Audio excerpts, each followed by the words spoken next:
জীবনে ফাংশন হতে পারবে। Congratulation bro. তাও ওরা আমার জন্য ওয়েট করতেছে, কত ভালো। আচ্ছা না, এবার তোমার এক্সপেক্টিং জিনিসটা আমরা দেখি, এটা তোমার বার্থডে এবছর। বাট আমি বুঝলাম না, আমি যথেষ্ট বয়স হয়ে গেছে এখন এসব বার্থডে গিফট। বয়স হলেই দিতে হয়, বাচ্চারা তুমি বুঝতে হবে বার্থডে গিফট আসলে কি।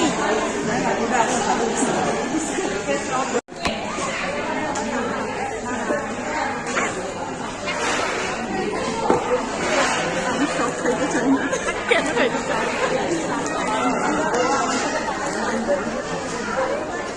ওরা ওই দিন দেখা করে এই কাহিনিগুলো বলছে, ট্রাই করিনি তোমার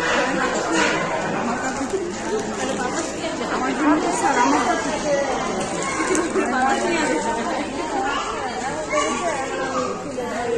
Oh my God, সবচেয়ে সুন্দর জিনিস। এখানে একটা চিঠি আছে, আমাকে জীবনে পছন্দ করছে এটা মিথ্যা কথা তো। মানে আফটার সো লং টাইম আমাকে কেউ চিঠি না। ফার্স্ট টাইম কেউ ছিল রাইট। জীবনের ফার্স্ট টাইম অনেক কিছু, লাস্ট টাইম আর বারো অনেক দূর গেছে একটাও বলছি না। ওই আমার বার্থডে উইশ করছে, বলবো না যে আমি করবো।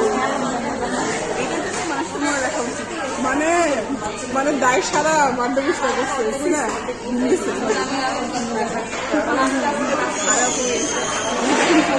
অবশ্যই অনেক বড় লাগছে। আগে অমুক চালার আমরা খুঁজে বেরোতেছি। এই কালারের শাড়ি আমার নাই। আর আমাদের Successful. শাড়ি কিনবে। না না, সব কালারই আসতাম না। এটা ছিল না, এটা এখন খুব trend। আমি ওটাই বললাম যে এই কালার আমার নাই। আমি ভাবছিলাম যে ওমেন্স এটা ওমেন্স যায় না, ওমেন্সে গাঢ় বেগুনি। বাট এইটা